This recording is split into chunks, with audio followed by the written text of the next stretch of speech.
Hey guys, Mary Languish here. Welcome back to my channel. Today I'm going to be sharing with you my tips and tricks for how I paint with a palette knife. I have painted on and off with a palette knife, and that means like actually applying paint with the palette knife onto the canvas. And so I want to just show you some of those tricks right now. It's not just used for mixing paint on your palette.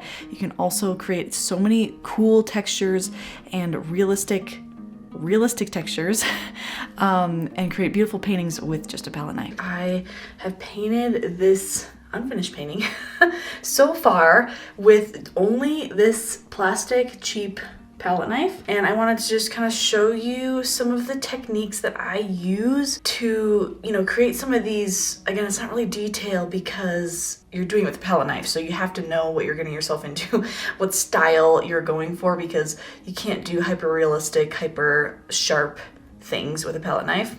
First off, you want to have a palette knife that's flexible enough, and I've only mostly used the metal ones for stuff like this, but what I found is you either have to use so much more paint to be able to get the paint to touch the canvas, and then they're often just too firm, and I think these are kind of nice because they're pretty flexible and pretty soft.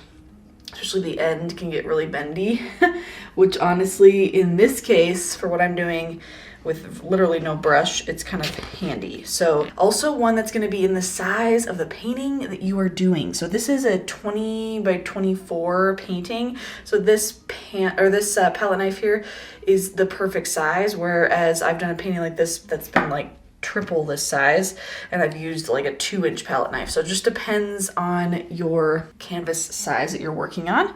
So let me jump into a few techniques and I'll kind of show you how I do this.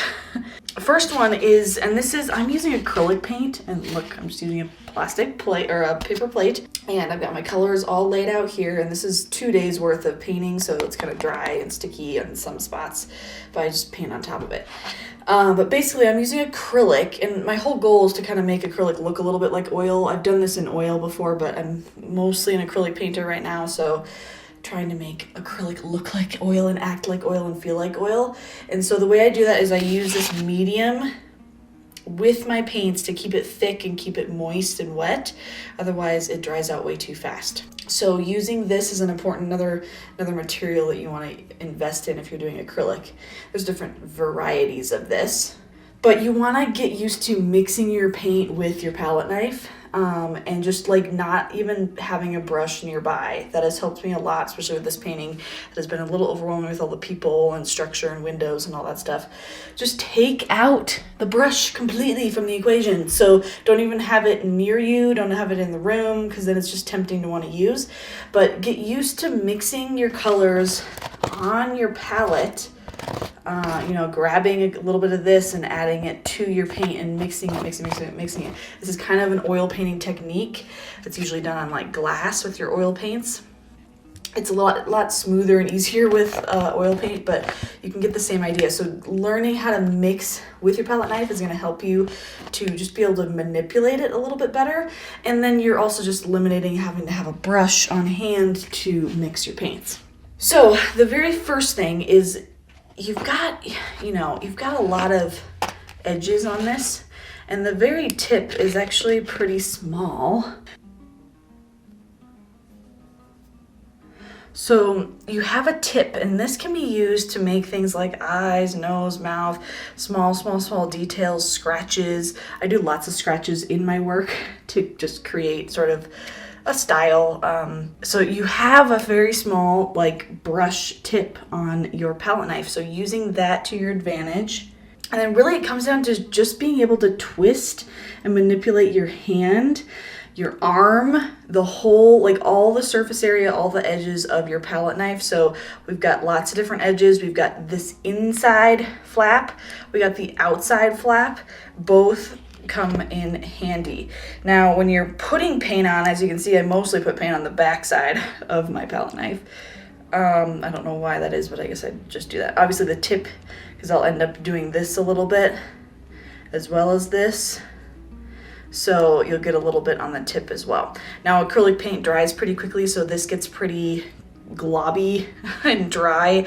So oftentimes I'll take a paper towel or even just like go to the sink and wash it off and start over. But oftentimes, I mean, I've been painting on this for the last hour and a half, and this is what my palette knife looks like right now. And it's pretty thick with paint. I just keep, you know, digging into new paint. I don't wash it off.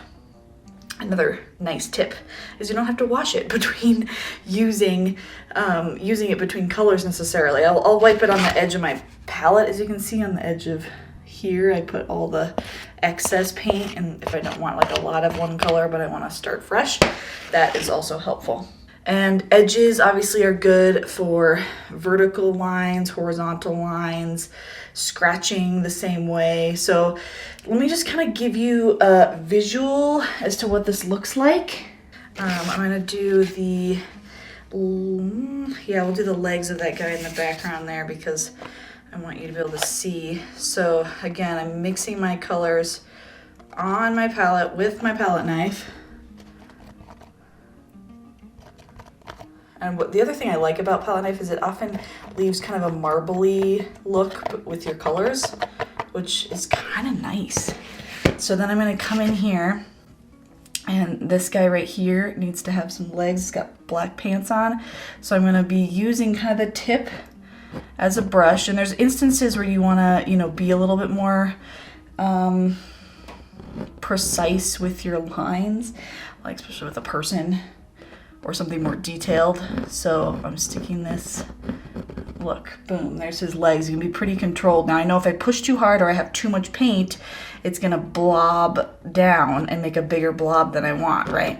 So you have to get used to how much paint on the tip, where am I putting it on the palette knife, how much pressure am I giving it, and that'll help you to put it down accurately. Now to make his legs show a little bit more, I can work with the background. So I'm gonna mix.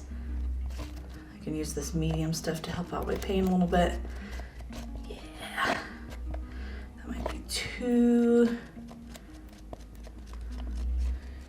needs like yellow.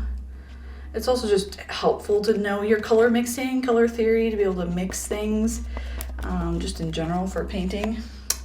Just a rule of thumb, helpful. And I've also found that having your canvas coated in one color and underpainting, so right now this one is covered in a dark sort of purple color, it kind of makes you feel like you're not working on a naked canvas, you're working on top of other paint, and that helps a lot with the palette knife. And then any spaces you do have, and hopefully it's a color that's in the painting, but any spaces that you do have left over between blobs of paint, it's not gonna distract from the painting itself. So I'm gonna kind of, I think this is the right color, come in here to show between the legs. And sometimes you have to use, you know, and it's a learning process. You're often putting colors down and realizing they're not right, or unable to get the paint off the palette, which happens a lot to me, or off the palette knife. So you have to kind of get used to, okay, how much paint do I need?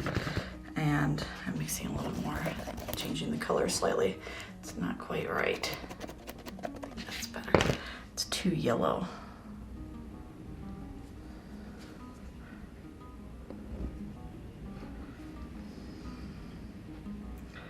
I think this needs to go this way. And then leg is gonna be there. Fitting this in. Again, little spaces of the background color are totally fine. Like, it's part of the technique, it's part of the look. Now obviously this is more of a detailed section of the painting, and his legs look a little wobbly. So we're gonna fix that here in a second. But this reflection is really what's making the painting here. So I want to make sure that that's pretty clear. But I do a lot of, notice how I'm flipping direction of my palette knife, direction of my hand to match the angle I want. So often a straight edge like that, or actually that's how I did a lot of this back in here, is start on the straight edge and pull away and only go as far as I need to go. And sometimes I'll do it the opposite direction this way, just so I get a nice straight line. That's really, really handy. Now I'm gonna fix his leg because it's not quite right. We lost a little bit of the leg up here.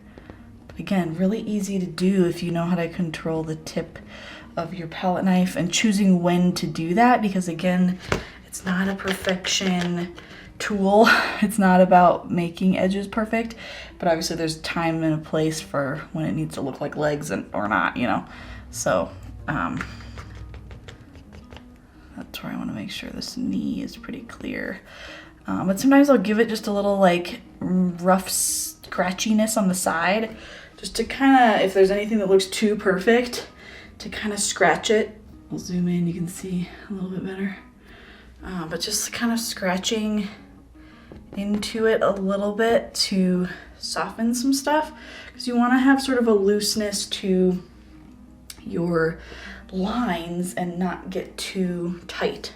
The other thing that's helpful is when to do strong texture and where to do softer texture. So with a painting like this where there's perspective happening, you want rougher things up in here that are closer to us, whereas as things get farther away with perspective, there's a lot less of the background showing because the background is so dark and things get lighter and bluer as they get farther away from us. So making sure that this area is a lot less scratches, less of that dark background showing through, less sharp edges, a lot of overlapping of colors, so that it, and obviously they're lighter colors, so that it just blends and creates that atmosphere. Because the problem with a palette knife is you can kind of just get texture all the time, and it's just helpful to have a little bit of a balance between what's far away, what's close up. You still have to kind of apply the things that you know about painting. Otherwise, you'll kind of lose some of that detail.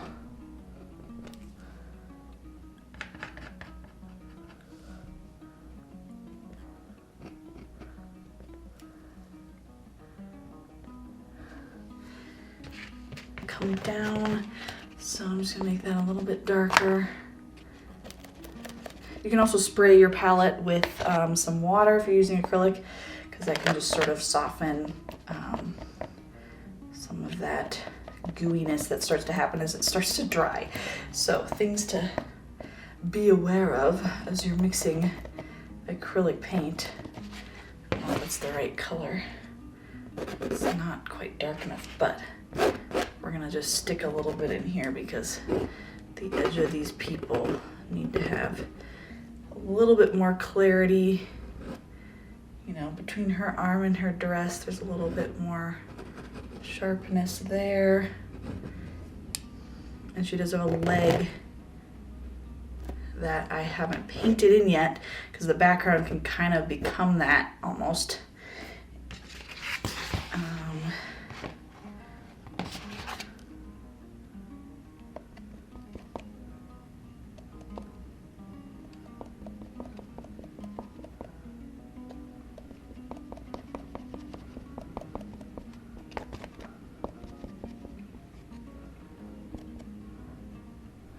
Okay, it's kind of purpley, but let's see if we can dull that down. You can use an opposite color like yellow to take out the purple. Actually, that's kind of nice. It's sort of a brownish. I don't know if it's the right value. Oh yeah, that's gonna work, because it's darker in here because people are walking on the ground. So you're getting a lot less color. I'm just gonna bring that all the way down just so I have a little bit more color down here. You know, and I've actually covered the canvas with the underpainting as well as a little bit of the medium stuff to give it a little texture. So like me pulling my palette knife over that, like I didn't have to do anything to create that texture. It's just there because it's underneath. So little tricks of the trade. So there you have it, guys. I hope this video was helpful. Again, it's kind of a tricky thing to master, and so practice really is gonna make it a lot more enjoyable for you. So hopefully you can give this a try, and thanks for watching, guys. Don't forget to like this video, subscribe to my channel if you haven't already, and we will see you in the next video. Bye!